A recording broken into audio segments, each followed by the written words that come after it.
கர்த்தருடைய பரிசுத்த நாமத்திற்கு ஸ்தோத்திரம். இன்னைக்கு நம்ம ஏசாயா 3வது அதிகாரம் 20வது வசனத்தை தியானிக்க இருக்கிறோம். ஏசாயா 3:20 ஜெபத்தோட இந்த செய்திக்குள்ளே கடந்து செல்வோம். பிதாவே ஆராதிக்கின்றோம், இயேசுவே ஆர்ப்பரிக்கின்றோம், ஆவியானவரே அன்பு செய்கின்றோம், ஆவியானவரே உம்மில் அன்பு செய்கின்றோம், ஆராதிக்கின்றோம், ஆர்ப்பரிக்கின்றோம், அன்பு செய்கின்றோம், உம்மை ஆராதிக்கின்றோம், ஆர்ப்பரிக்கின்றோம், அன்பு செய்கின்றோம். மகனாக தெரிந்து கொண்டீர், மறுபடி பிறக்க வைத்தீர். மகனாக தெரிந்து கொண்டீர், மறுபடி பிறக்க வைத்தீர். ராஜாக்களம் நாங்களே, ஆசாரியரும் நாங்களே. ராஜாக்களம் நாங்களே, ஐயா ஆசாரியரும் நாங்களே. ஓ பரபரா, ஓ வீரபரா, ஓ கராரி கஷபரா, O bara, o virabara, o para, o garakara, o baraba, o barabara, rigaraga, rigaragara. Parisutar, parisutare, parloga rajave. Parisutar, parisutare, parloga rajave. எப்போதும் இருப்பவரே, இன்மேலும் வருபவரே. எப்போதும் இருப்பவரே, ஐயா இன்மேலும் வருபவரே. ஓ வீரபரா, ஓ கரகரா, அப்பராரி வரபரா. சகலமும் படைத்தவரே, சர்வ வல்லவரே. சகலமும் படைத்தவரே, சர்வ வல்லவரே. மகிமைக்கு பாத்திரரே, மங்காத பிரகாசமே. மகிமைக்கு பாத்திரரே, மங்காத பிரகாசமே. ஆராதிக்கின்றோம், ஆர்ப்பரிக்கின்றோம், அன்பு செய்கின்றோம். தோத்திரமாம் கனமாம் வாலமயா பலனாம். தோத்திரமாம் கனமாம் வாலமயோ பலனாம். மாட்சிமயாம் துதியோம் எப்போதும் உண்டாகட்டும். மாட்சிமயாம் துதியோம் ஐயா எப்போதும் உண்டாகட்டும். இயேசுவின் நாமத்தினாலே ஜெபங்கள் பிதாவே, ஆமென். கர்த்தருடைய பரிசுத்த நாமத்திற்கு ஸ்தோத்திரம். Leela praise lord, Kavitha sister praise lord, Arokiyaraj brother praise lord, Rajesh Daniel praise lord, Mariyal praise lord, இங்க சம்பந்தி அம்மாள், ஜெயந்தி அக்கா பிரைஸ்லாட், செல்வி டீச்சர் பிரைஸ்லாட். கர்த்தர் நல்லவர். ஏசாயா 3வது அதிகாரம் 20வது வசனத்துல ஆண்டவருடைய கோபத்தினால சில காரியங்களை அவங்ககிட்ட உரிந்து போடுகிறார். இன்னைக்கு என்ன உரிந்து போடுகிறார் அப்படின்னு கேட்டீங்கன்னா, 20வது வசனத்துல சிறபுஞ்சி, பாத ரட்சகை, மார்க்கவசம், சுகந்த பரணி. முதல்ல சுகந்த பரணிங்கிறத நம்ம பார்க்கணும். இந்த சுகந்த பரணிக்கு இங்கிலீஷ் வார்த்தை அலபாஸ்டர். Alabaster, ALABASTER, alabaster. அலபாஸ்டர்னா என்ன அப்படின்னு கேட்டீங்கன்னா, ஒரு சுகந்த பரணி, ஒரு பாட்டில். இந்த பாட்டில் சீல்டா இருக்கும். அது பெண்கள் தங்களுடைய திருமணம் முடிஞ்சு கணவன் வீட்டுக்கு போகும்போது அதை கையில கொண்டு போவாங்க. அந்த வீட்டில் அதை உடைச்சு அந்த ஒரு வாசனை வெளியே வரும். அந்த பெண்ணுக்கு ஒரு பெரிய மதிப்பு. அதை கையில கொண்டு போனானா, இத எபிரேய வார்த்தையும் இதே தான் ஏறக்குறைய. ஆனா ஒரு சின்ன சேஞ்ச் இருக்குது. அது அலபாஸ்ட்ரான், NO என்ன மாதிரி ALABAS, அலபாஸ். அது கரெக்டா. TRANON, ஸ்ட்ராங் அப்படின்னு. Alabastron, ALABASTRON. TRANON. இது லிட்ரலி இதுக்கு மீனிங் என்ன அப்படின்னு கேட்டீங்கன்னா, ஒரு வெசல், பாட்டில் இருக்கும், என்ன vessel of holding ointment. Ointment எதனாலும் ஒரு அமிர்தாஞ்சல் இருக்கு, அது ஒரு பாட்டில் ஆயின்மெண்ட். அதை உடைச்சானா வேஸ்ட். ஆனா இதை நம்ம 2 இடத்துல நம்ம பார்க்கலாம். எங்க பார்க்கலாம் அப்படின்னு நீங்க கேட்டீங்கன்னா, மத்தேயு 26வது அதிகாரம் 7வது வசனம். 26:7.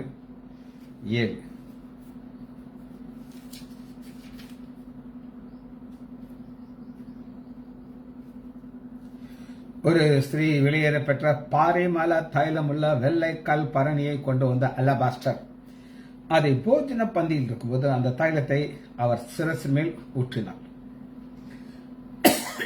ஆண்டவராகிய இயேசு கிறிஸ்து சிரசு மேல் ஊத்துறது இதான்.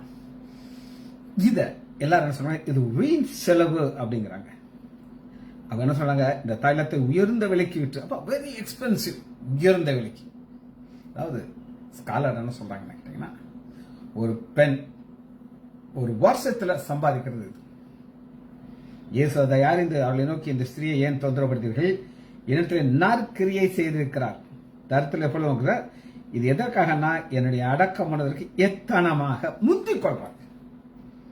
இயேசு மறைக்க போறார், உணர்ந்த தைலத்தை ஊற்றணும், இதை அட்வான்ஸா ஊத்திட்டார். சரி, இதே நீங்க லூக்கா 7வது அதிகாரத்திலையும் பார்க்கலாம். 7:37.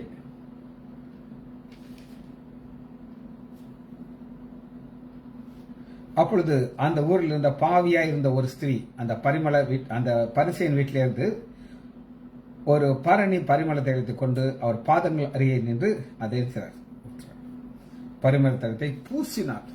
சரி, இதுதான் ஒரு பாட்டு. இன்னைக்கு 2 காரியத்தை நம்ம பார்க்க இருக்கிறோம். 2வது என்ன பார்க்கறோம்னா, சிரபுஞ்சினம். வாசிப்பா 20 வசனம்.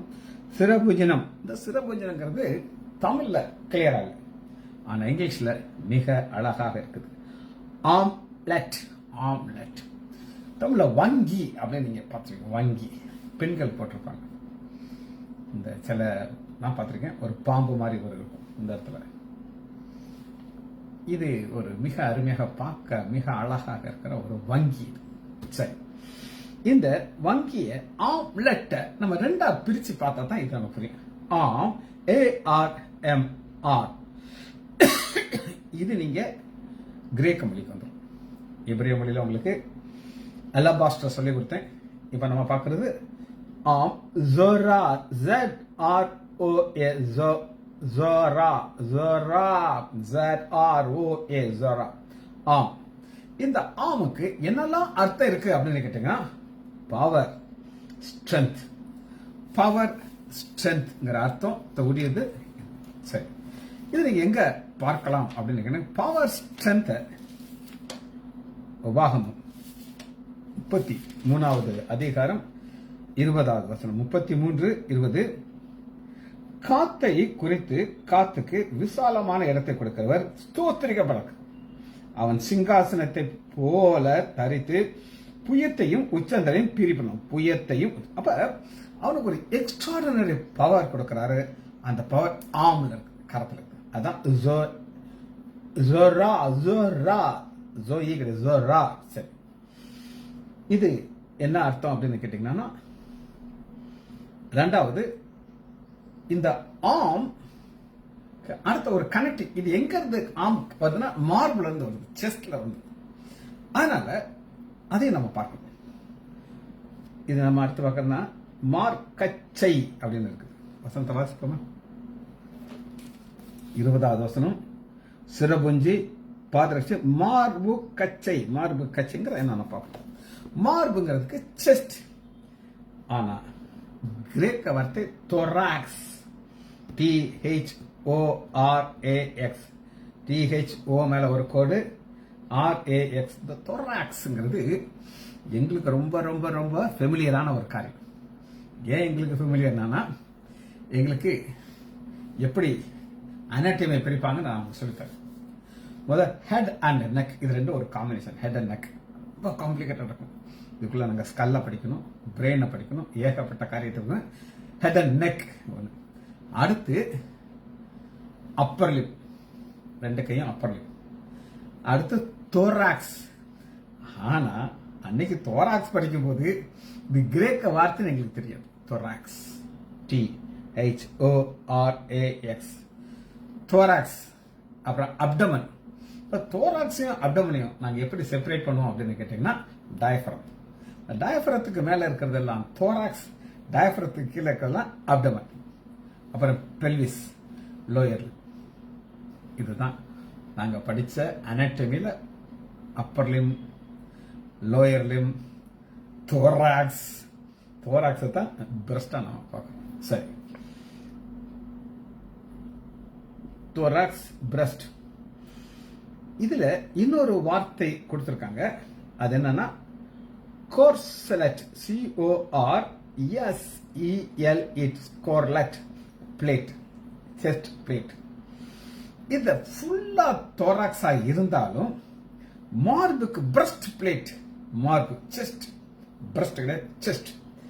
அந்த பிரஸ்டுக்கு என்ன, பிரஸ்ட் பிளேட்டுக்கு STETHOS, ஸ்டெட்டோஸ், ஸ்டெத்தோஸ்கோப் கேள்விப்பட்டிருக்கலாம். அந்த ஸ்டெத்தோஸ்கோப்பை செஸ்ட்ல வச்சுப்பாங்க.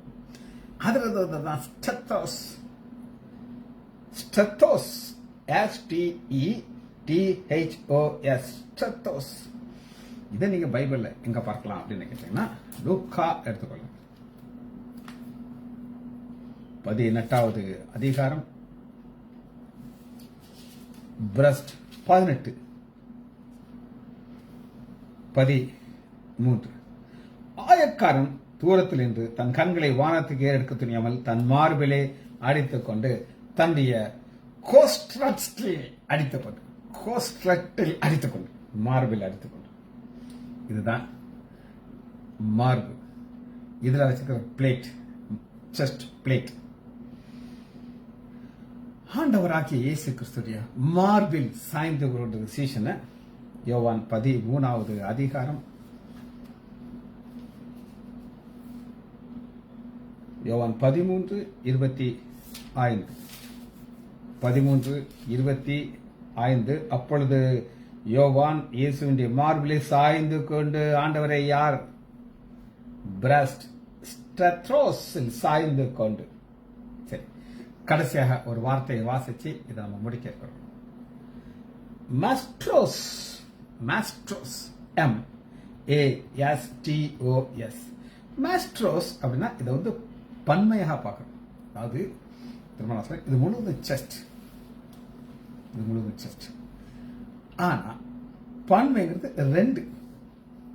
அந்த பன்மைங்கிறதுக்கு மாஸ்ட்ரோஸ்னா என்னன்னா மார்பு, பிரஸ்ட். மாஸ்ட்ரக்டமி அப்படின்னு நாங்க ஒன்று சொல்லுவோம். மாஸ்ட்ரக்டமினா ஒரு கேன்சர் வந்துருச்சு, இந்த முழு மார்பையும் கட் பண்ணி எடுத்துருவாங்க. அது பேர் மாஸ்ட்ரக்டமி. அதே மாஸ்ட்ரோ, MASTOS, மாஸ்ட்ரோ. என்னுடைய தகப்பனார் டாக்டர் H. லைசாண்டர் அந்த காலத்தில் ஒன்று சொல்லுவார். என்ன சொல்லுவார் அப்படின்னு நீங்க கேட்டீங்கன்னா, ஒரு பெண் கல்யாணம் ஆயிடுச்சு, அவ குழந்தை பெற்றுட்டான். குழந்தைக்கு ஒரு 10 வயசுக்கிட்ட வந்துருச்சு. 1, 2, 3 எத்தையோ பெற்றுக்கோ. அப்புறம் அந்த பெண்ணுக்கு என்ன செய்யணும் அப்படின்னு கேட்டீங்கன்னா, 2 மார்பையும் ஆபரேஷன் பண்ணி எடுத்துடணும். தகப்பன் சொல்றேன், யூட்ரஸ் சர்வக்ஸை ஆபரேஷன் பண்ணி எடுத்துடணும். ஏன்னா அதுக்கு அவங்களுக்கு தேவையில்லையா. காரணம் என்ன, இதுல தான் ஒரு பெண்ணுக்கு மேக்சிமம் கேன்சர் வரும் அப்படின்னு எங்க தகப்பன் சொல்லி கொடுத்தாரு. அதை நாங்கெல்லாம் சிரிப்போம், எப்படிப்பா ஒரு பொம்பளைட்ட போய் இதை 2ஐயும் கலட்ட முடியும் அப்படின்னு சொல்லி. ஆனா இப்ப சயின்ஸ்ல ப்ரூவ் பண்ணியிருக்காங்க, ஒரு குடும்பத்துல அந்த ஜெனட்டிக்கா அம்மா கேன்சர்ல சிறக்குறாங்க, பிரஸ்ட் கேன்சர், மாஸ்ட்ரக்டமி அந்த அம்மாவுக்கு செய்திருக்காங்க. இன்னொரு அம்மாவுக்கு கேன்சர் சர்வெக்ஸ் வந்திருக்கு. அப்ப அவங்க ஜெனட்டிக்கா ப்ராப்ளம் இருக்குது. அதனால 30 வயசு வரும்போதே எடுத்துரு, கேன்சர் வர காத்திருக்காதுன்னு சொல்லி எங்க அப்பா சொன்னது இப்ப ப்ரூவ் பண்ணியிருக்காங்க. ஆச்சரியமா இருந்துச்சு. இது என்ன சொல்றோம் எனக்கு தெரியல. சரி, மாஸ்ட்ரோஸ்ங்கிறது பன்மை. இத 2 மார்பும் சேர்ந்தனா அது பேர் பாப்ஸ். பாப்ஸ் நீங்க எங்க வேதத்துல பார்க்கலாம் அப்படின்னு கேட்டீங்கன்னா, லூக்கா எடுத்துக்கொள்ளுங்க, 11வது அதிகாரம் 27.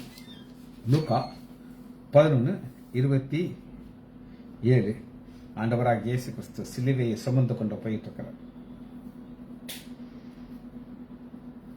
அவர் இவ்விடத்திலே செல்லுகளே, ஜனக்கூட்டத்தில் ஒரு ஸ்திரீ அவரை நோக்கி, நீர் சுமந்த கற்பமும் நீர் பாலுண்ட முளைகளும் பாக்கிய முளைகள் என்று சாத்தம் என்று நீ பாலுண்ட முளைகள் இதைத்தன மாஸ்ட்ரோஸ் பேப்பாஸ் மாஸ்ட்ரோஸ் ஹோல் செஸ்ட் ஆனா பேப்பாஸ் இன்னொரு இதே காரியத்தை நம்ம திரும்பவும் பார்க்கலாம்.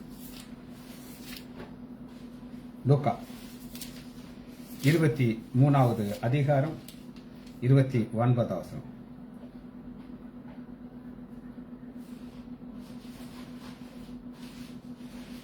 லூக்கா 23:29. இதோ மலடிகள் பாக்கியவான். இது எங்கன்னா உபத்திரவ காலம், மகா உபத்திரவ காலம் வருது. அந்த நேரத்தில் என்ன நடக்குன்னு சொல்லி ஆண்டவர் சொல்கிறார் கேட்டீங்கன்னா, இதோ மலடிகள் பாக்கியம் சொல்லப்படும். பிள்ளை பெறாத கர்ப்பங்களும் பால் கொடாத முளைகளும் பாக்கியவான்கள் என்று சொல்லப்படுகிற நாட்கள் வரும். ஏன்னா ஒரு குழந்தைய வச்சிருந்தாங்கன்னா அவங்க ஓடணும், ரங் டங் டங் டங்னு பிள்ளையை கையில் வச்சிருப்பாங்க. பிள்ளை ஆளும், உட்காந்து பால் கொடுக்க முடியாது. அதனாலதான் பாக்கியம். ஸோ இன்னைக்கு நம்ம அலபாஸ்டர்ங்கிறத நம்ம பார்த்தோம். பாட்டில், அதுக்கு அலபாஸ்ட்ரான் நான் அப்படின்னு பார்த்தோம்.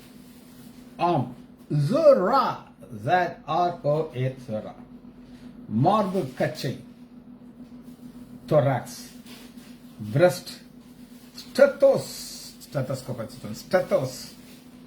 மாஸ்ட்ரோஸ், thorax.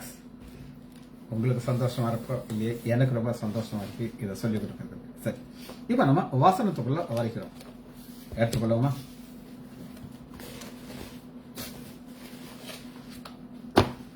ஏசாயா 3வது அதிகாரம் 20வது வசனம். இன்னைக்கு இதை கொஞ்சம் வித்தியாசமாக ஆவியினால ஒரு வெளிப்பாடு கொடுக்குறாங்க. வித்தியாசமான வெளிப்பாடு. எனக்கெல்லாம் ஒரே சந்தோஷமா இருந்துச்சு இதை நான் தியானிக்கும் போது.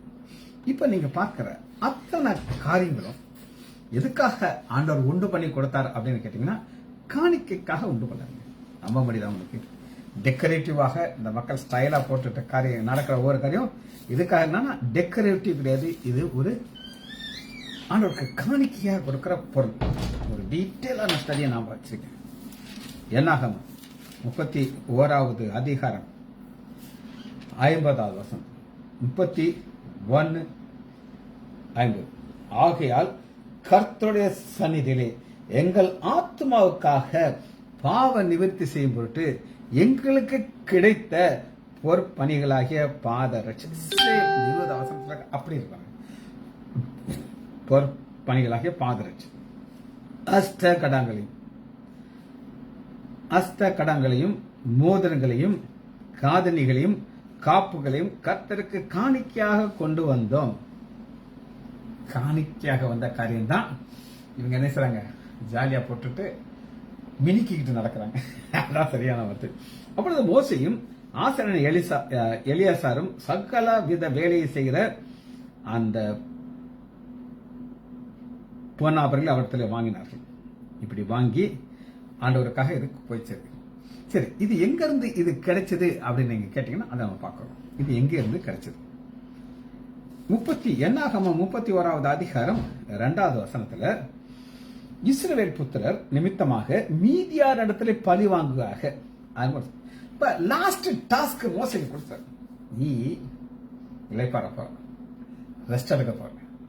ரெஸ்ட் எடுக்கிறதுக்கு முன்னாடி உனக்கு நான் ஒரு வேலை கொடுக்கிறேன், பழி வாங்குற வேலை.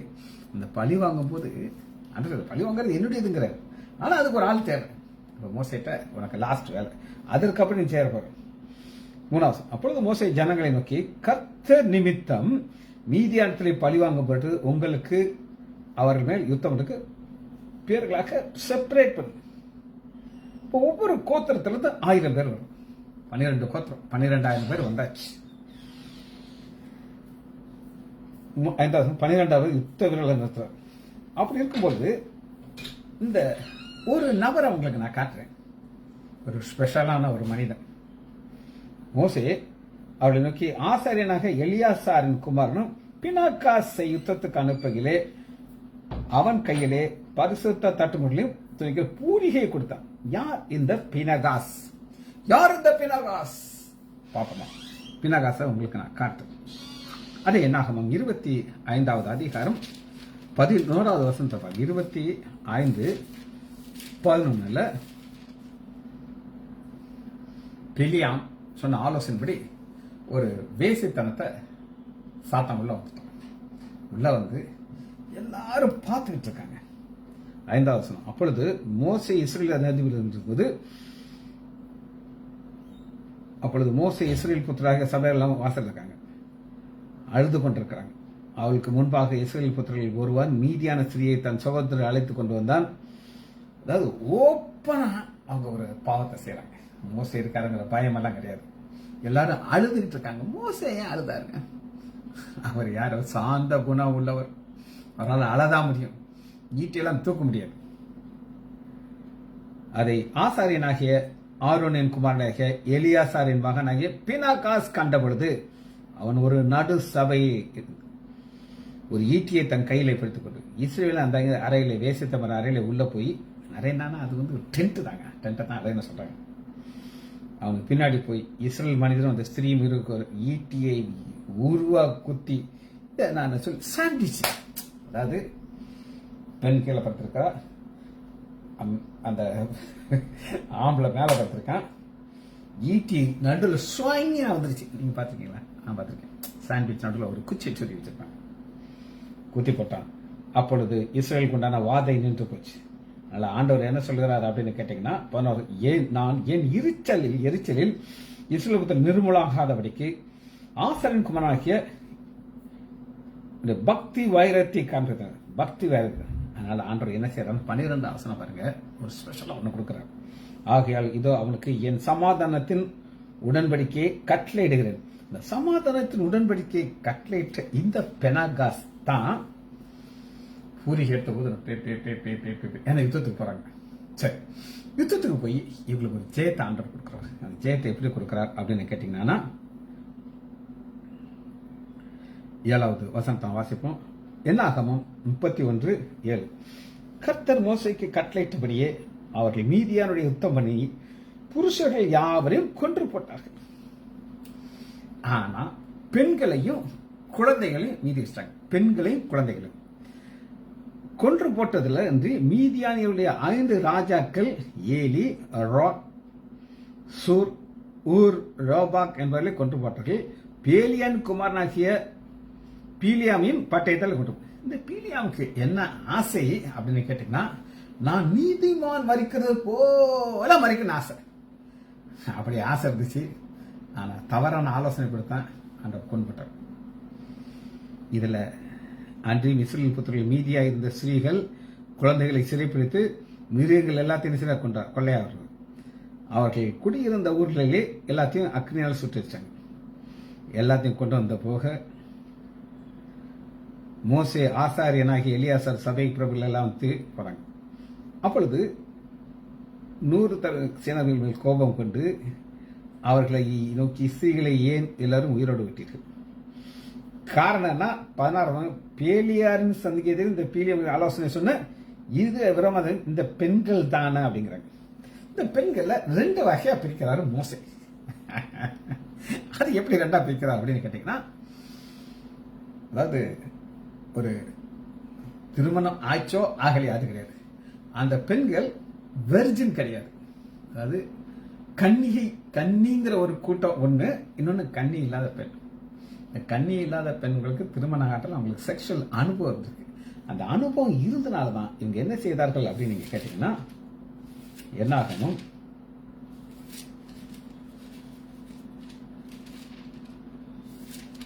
இருபத்தி 5வது அதிகாரம் 1 வசனத்துல இந்த திருமணம் ஆச்சோ ஆகலையோ, ஆனா அந்த கன்னிகை கிடையாது, அவங்க செக்ஷுவல் அனுபவம் இருந்த பெண்கள் ஜனங்களை மோவாபின் குமாரத்தோடு வேசித்தனப்பட்டவர்கள். அவர்கள் தங்கள் தேவர்களுக்கு பலி செலுத்த அழைத்தவர்கள். இப்படி அவர்கள் என்ன செய்றாங்க? ஒரு செக்ஷுவல் இம்மாரலிட்டி பண்ணி இதுல மோசே சொல்றாரு, வெர்ஜின், திருமணம் ஆகல, அவ கன்னி கலியம் இருந்தா அந்த பொண்ணை கொன்றாரு. ஆனா திருமணத்துக்கு ஆகாட்டின யார் அந்த பெண்களுக்கு ஒரு அனுபவம் இருக்கும், எல்லாத்தையும் காலி பண்ணி. ஆகையால் 17, ஆகையால் புருஷர் குழந்தை எல்லாரையும், ஆண் பிள்ளைகள் புருஷ சம்பவத்தை அறிந்த எல்லாத்திலும், செக்ஷுவல் அனுபவம் இருந்துச்சா எல்லாத்தையும் காலி பண்ணி. இல்லாத பெண்கள் எல்லாம், அறியாத பெண்களை உயிரோடு. பின்பு 7 நாள் பாளையத்துக்கு புறம் போய் தங்கி எல்லாத்தையும் வெட்டி போட்டுட்டு நீங்க அதுக்கப்புறம் என்ன செய்யணும்? 20 வஸ்திரங்கள் எல்லாம் என்ன செய்யுங்க? சுத்தி இருக்கிறதா சொல்றாரு. அடுத்து பாருங்க 22வது வசனத்துல ஒரு அருமையான ஒரு காரியம் இருக்குதுங்க. அக்கினியை ஆண்டவர் காட்டுறார். அக்கினிக்கு நிற்கத்தக்கதாகிய பொன், வெள்ளி, வெண்கலம். ஏற்கனவே நம்ம பார்த்திருக்கோம் 1 கொரிந்தியர் 3வது அதிகாரத்துல நம்முடைய ஊழியத்தை குறித்து ஆண்டவர் சொல்லும்போது இதே தான் காட்டுறோம். அக்னியில நிற்கக்கூடிய காரியம், அக்னியில நிற்காத காரியம், 2வது. அதே தான் இங்கே பாருங்க. 1 கொரிந்தியர் 3வது அதிகாரம் 12வது வசனம், ஒருவன் அந்த அஸ்திபாரம், போடப்பட்ட அஸ்திபாரமாக இயேசு கிறிஸ்து மேல போடப்பட்ட அஸ்திபாரத்தின் மேல் கட்டப்பட்டுள்ள 3 காரியம்: பொன், வெள்ளி, வெளியேற பெற்ற கல், மரம், புல், வைக்கோல், நாள் வெளிப்படுத்தும் அக்னி அதுல கடந்து போகுது. அதே காரியத்தை இங்கே பார்க்கணும். அக்னியினாலே நிற்கக்கூடியது. பாருங்க 23, அக்னிக்கு நிற்காததெல்லாம் தண்ணீர்ல சுத்தம் பண்ணும். ரைட், இப்படி டிவைட் பண்ணியாச்சு. டிவைட் பண்ணிட்டு அடுத்து என்ன செய்யணும் அப்படின்னு கேட்டீங்கன்னா, எல்லாத்தையும் ஆண்டவர் வந்து இதை கொண்டாடுறாங்க. கொண்டாடும் பொழுது ஒரு பெரிய லிஸ்ட் இருக்கு. இதை 2ஆ டிவைட் பண்றாங்க. அதெல்லாம் நமக்கு தேவையில்லை. ஆனா இப்ப எது ஆண்டோடைய சன்னிதானத்திற்கு காணிக்கையாக வரப்போகுது அப்படின்னு கேட்டீங்கன்னா, என்னாகமம் 31வது அதிகாரம் 50. முதல்ல நம்ம இன்னைக்கு பார்க்குற வசனத்தை தியானிச்சுட்டு அடுத்ததை பார்க்க போறோம். என்ன? ஏசாயா 3வது அதிகாரம் 20வது வசனத்துல சிரபுஞ்சி, பாத சரங்கள், மார்க்கச்சை, சுகந்த பரணி. இதை வந்து நம்ம பார்க்கிறோம். கர்த்தர் சரிங்கள் எங்கள் ஆத்துமாவுக்கு பாவ நிவர்த்தி. என்ன அருமையா பாருங்க. இதெல்லாம் கொள்ளையில கிடைச்சிச்சோம். அது ஆண்டோடைய சன்னிதியில கொடுக்கும்போது இவருடைய ஆத்மாவுடைய பாவ நிவர்த்தி ஆகுது. பொருட்டு எங்களுக்கு கிடைத்த போர்ப்பணிகளாகிய பாதரட்சி, அஷ்டகதம், மோதிரம், காதணிகள், காப்பு கர்த்தருக்கு காணிக்கையாக கொண்டு வந்தோம். இது என்ன செய்யுதுன்னா ஒரு பாவ மன்னிப்பை கொடுக்குது. இதனுடைய வெயிட் பார்த்தீங்கன்னா 48வது வசனம் பாருங்க. அதனுடைய வெயிட்டை பார்க்கணும்.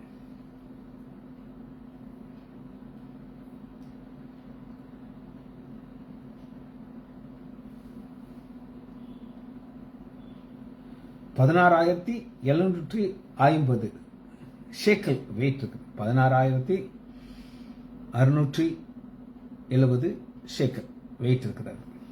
சரி, ஒரு வசனத்தை வாசிச்சு நம்ம அந்த செய்தியை முடிக்க போகிறோம். எரேமியா எடுத்துக்கொள்ளுங்கள்.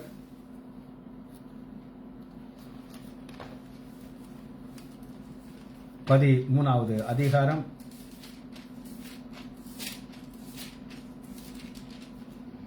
13 நீங்கள் ராஜாவையும் ராஜாத்தியும் நோக்கி தாழ வந்து உட்காருங்கள், உங்கள் சிரசின் சிங்காசனமாகிய உங்கள் மகிமையின் கிரீடம் விழுந்தது என்று சொல்லுங்கள். இப்ப இவங்க இவ்வளவு நாள் இதெல்லாம் போட்டுக்கிட்டு ரொம்ப ஸ்டைலா அப்படி கண்களை மறுட்டி கழுத்தை இடிச்சுக்கிட்டு அது வளைச்சிக்கிட்டு நடக்கிறாங்க. ஆண்டவர் சொல்றாரு, இதெல்லாம் போகுது, ராஜா ராணிக்கே போகுது, நீங்கெல்லாம் ஏமாத்தணும் அப்படின்னு. நாம் தாழ்மையை அணிந்து கொள்ள வேண்டும். ஜெபிச்சு முடிப்போம். மகா இரக்கமும் கருவேமுள்ள பிதாவே, அம்மாய் துதிக்கிறோம் ஐயா. வார்த்தைகளை நீர் எங்களுக்கு தருகிறீர்கள். வார்த்தையுடைய விளக்கத்தை தருவதற்காக நன்றி ராஜா. பிள்ளைகள் ஒவ்வொருவரையும் என் ஆண்டவராகிய இயேசு கிறிஸ்துவின் நாமத்தினாலே ஆசீர்வதிக்கிறேன். இயேசுவின் நாமத்தினால் ஜெபங்கள் பிதாவே. ஆமேன், ஆமேன், ஆமேன்.